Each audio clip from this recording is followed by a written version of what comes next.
Live.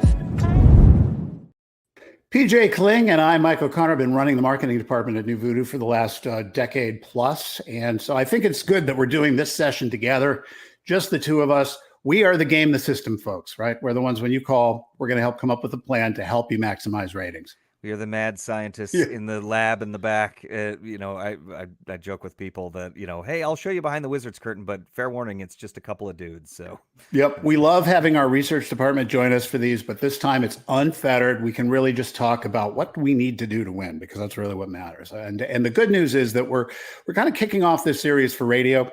And I'm sorry if you are not a person in the radio industry, this might be interesting to you, but I can tell you right now that not very much is going to be applicable. We appreciate you watching these, and we hope to come back and give you more data that's relevant to your mission. But I think this one is strictly for our broadcast partners. And PJ, the reason I wanted to have you on today is because we booked Mark O'Neill from ROI Media Solutions, who is former Arbitron. I don't think he ever made it to Nielsen, but he is a mad rating scientist. And we're going to do a PhD version of Moneyball for radio, which I know you participated in at the All Access Convention. Yeah, I'm very excited.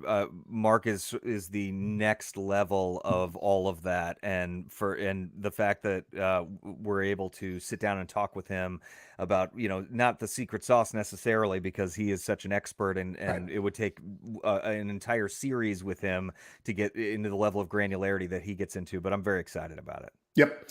And so I thought before we had that session that we really we have to remember there's still always battlefield promotions going on where the second year intern becomes the promotion director and the program director within a very short time span, because they're the only ones willing to wear the 17 hats for the 20 grand a year, or whatever we're paying these days.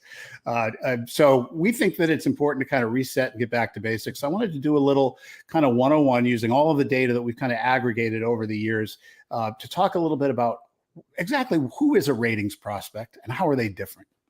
Yeah, it's interesting because we still have conversations to this day, people that have followed the stuff that we do, and there are still bits of this information that haven't necessarily sunk in yet. And so I think it's a great opportunity to really kind of distill it down to, hey, we need to know who these people are, and we need to know through what lens we need to look at all of the choices that we make as programmers on the radio station to determine, is this going to move the needle for these folks or not? So let's start with this letter goes out en masse. This is kind of the first volley that Nielsen makes to begin impaneling people or getting them enrolled in the diary process, depending upon the market size. And so you get a little compensation for agreeing to take the phone call. And then you go through a screening process. And at the end of the day, we know that certain household types are far more likely to participate because we've been doing this research for decades. How many studies has it been? For years, not decades, but. Yeah. Well, it feels like that. Yeah. 21 studies, I think. So we got the 22nd coming this summer. So it's been a lot. And look, no matter how many of these we do, no matter what demo we look at, no matter, what format we look at, the folks likely to participate in the ratings can get distilled down into a lot of the same categories, one of which is they come from larger households. The people that don't really use radio tend to be single. The people that do tend to be not only married, but also having children, at least one child in the house. And we don't see this on this slide, but we also see things like income levels, for example, because we're talking about combined household income. And in a lot of cases, you have generational households. So you might have grandparents that live there and so forth. Again, kids working. Yeah, the kids working. Absolutely true. So when you combine all that, it ends up skewing the household income numbers, as an example. So this is all stuff that we not only need to know, but have discovered over the course of all of these ratings prospect studies. And I think it's important for you to realize that the gold bar on the left-hand side captures everybody, whether they're a RPS yes household. RPS yes is sort of our word for ratings prospect. And so RPS yeses and RPS nos are combined into the total sample. We're going to share with you just how big a percentage of it is of people that don't participate in Nielsen. And that will make this number even larger. But when we look at this disparity, this is everybody, and this is just the RPS group. And you can see big skews, married versus single, presence of children, no children, household sizes of 2 or fewer, household sizes of 3 or more. So this footprint gets more robust as we go. And then the other thing about this group is they listen to way more radio, and this is about frequency during the week. Yeah, if we pull back even a little bit further, we see that they are just more media active in general. We see them using video online compulsively. We see them utilizing social media. A bunch. And so radio falls into that same kind of category. They are just more media active. As Lee likes to put it, they are periscope up people. They adopt things quicker. They and they're just more engaged, which people that write Netflix pissed off about their show getting canceled. Right. Yeah. And so we can use that to our advantage. I mean, from a marketing perspective, it's great because we have all kinds of different avenues that we can go find these folks. If they were less so, if they used media just that much less, but participated in radio more, then that would be a much harder prospect for us. So we like the fact that they are very media active. So keep in mind that we're talking about 52% of those likely to participate in the ratings that are reporting 3 or more days of listening per week to radio. Compare that to then the total sample, under 40%. And the folks that are the subset of that total sample that will not participate, those numbers get even more egregious. And so that was horizontal. This would be kind of the vertical representation. And this is daily TSL. Yeah, we use the term Holy Grail a lot, both with our clients and just internally, and anytime we kind of do one of these. And that Holy Grail for radio is what we call RPS 60s, which is going to be that blue bar on the right, where we're talking about folks that are a subset of the RPS yes group. So the people willing to participate in the ratings, but now we're talking about a smaller segment of those folks that also give radio an hour or more of listening every day. And so it's a powerful group. You hook one of those in, you're going to have a good month. And for those of you who do extrapolations, the number of zip codes that have more than 100 average quarter hour coming from a particular zip code. It's not that many, and it gets kind of smaller every year. So these people really are worth their weight in gold. And I would say if any chart would illustrate that point, it would be this one. Here we're kind of laying out, we're stratifying the different quintiles. I guess it's quintiles, it's septiles of average quarter hour. And you can see the RPS yeses just tower above everybody else. Yeah, it has to be our focus from, in terms of from a marketing perspective, sure, but even from a product perspective, if you're the program director of the radio station, you got to realize that where your bread is going to be buttered, if you're going to make that bonus, if you're going to, survive another quarter or whatever the pressure you feel is, it's going to come from this group. That win is going to be focused on the people that are spending the most time with you. Yes, you want to be cool for everybody else, but we're not talking about the cool kids here. We're talking about, the kids willing to wear a pager in 2023 or fill out a pamphlet in order to record their listening for a few bucks a week. And having that perspective really kind of changes things, I think. Really, you still want to make it. The long-term growth is going to be based on, how good everything sounds. But in terms of short-term growth, the things that matter right now, hooking in these folks that are more media active in general is going to be vital.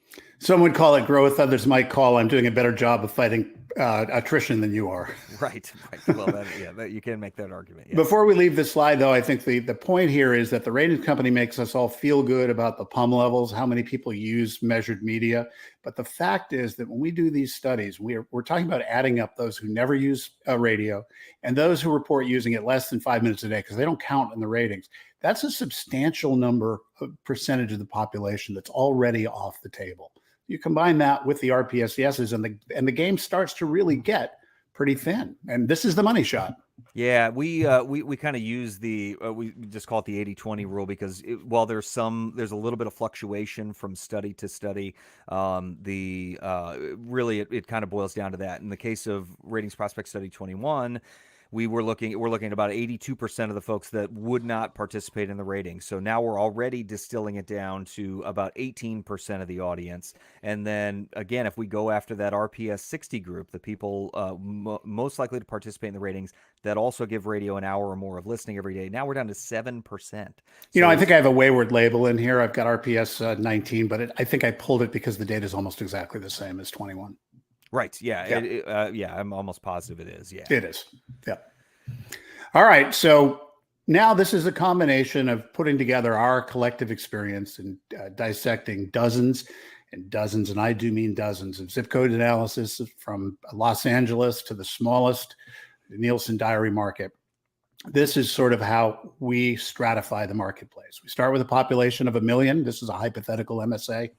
And we know that about 40%, PJ, I think you could agree. You've done enough zip code analysis that when we look at things, we'll get down to our target demo of about 400,000. And this would be typical, like a percentage of maybe 35 to 54s out of 1 million plus person market. And then when we do the zip code analysis, inevitably it's about 40% that translate into the zip codes that are responsible for between 70 and 80% of the total listening for a radio station format group. Yeah, this game has always been about finding a needle in the haystack. I mean, that still remains the case.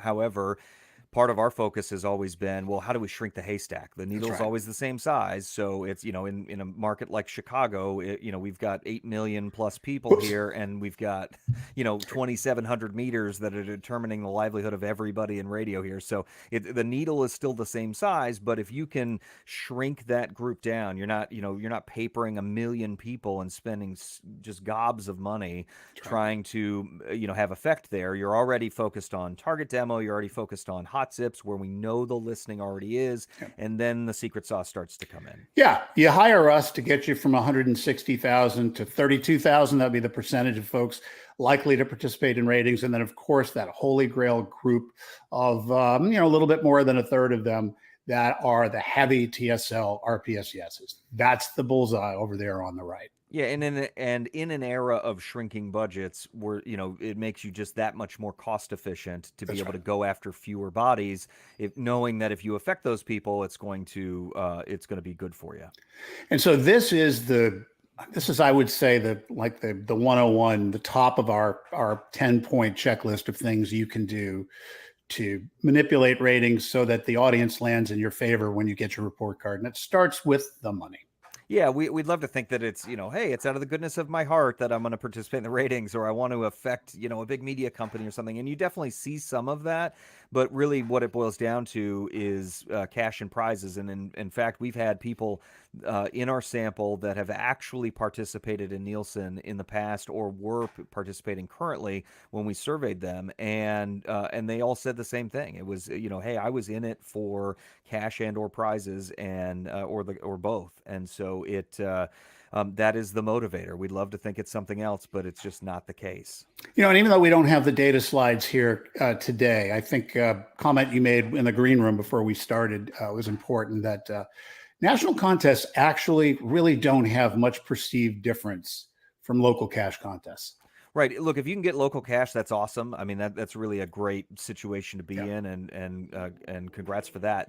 But as we've seen in the data, there is a small percentage of people that even know that a contest may be a national contest, and those that do don't care. They're fine with it. They have more chances to win. The prizes tend to be bigger.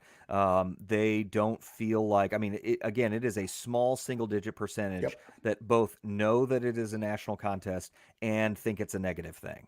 And for those of you who don't have the ability to leverage national contests, PJ is going to come back and show you one specific tactic where you can be legal, and it sounds like you're offering a whole ton of money where you can control the budget specifically. So that's kind of a hint to come. And I know that there's a lot of other things. Some of them cost, others are free. We're going to give you our entire playbook over the course of the next few sessions.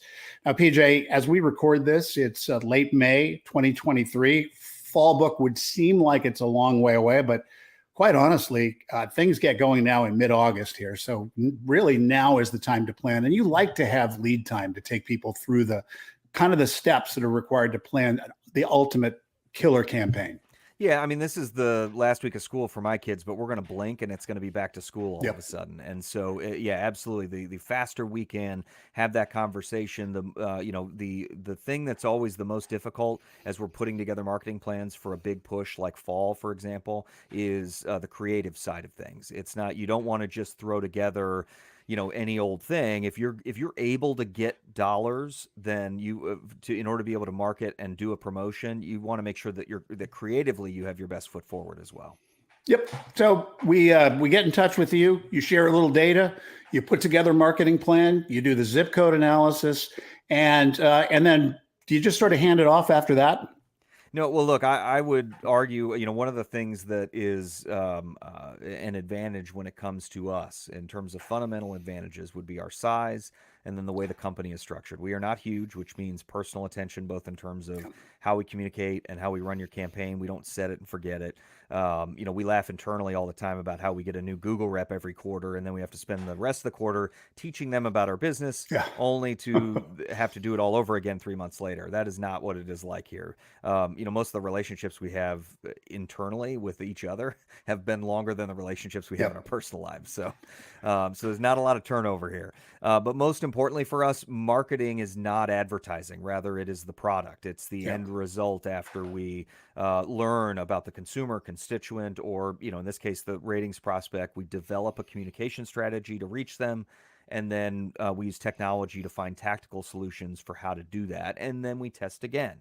It's all very cyclical. So if there's a need and we don't have something in our toolbox, we will go find it or build it. So all three phases of the company: research, marketing, and digital. We joke that it's the two of us mad sciencing all this, but the reality is that we have a whole department. The ladies in the department who keep us sane and who are incredibly brilliant and do so much of the heavy lifting, and Matt and so forth. Everybody working in concert in order to achieve your goals. These are really uncertain times, and the downsizing is happening everywhere. And we are basically an extension of your promotion and marketing team for as long as the engagement, as long as we're engaged. And that gets right through until the final metrics where we make recommendations of what we could all do better the next time. Yep. And if you want to get to us, tell me more at NuVoodoo.com, or you can get to me directly, PJ@NuVoodoo.com. Excited to show you more in the upcoming sessions too. Can't wait. It's going to be fun. Thanks so much, and we'll see you again next time. NuVoodoo builds digital products and conducts research and marketing campaigns for clients. It's easy to get in touch. Drop us a line at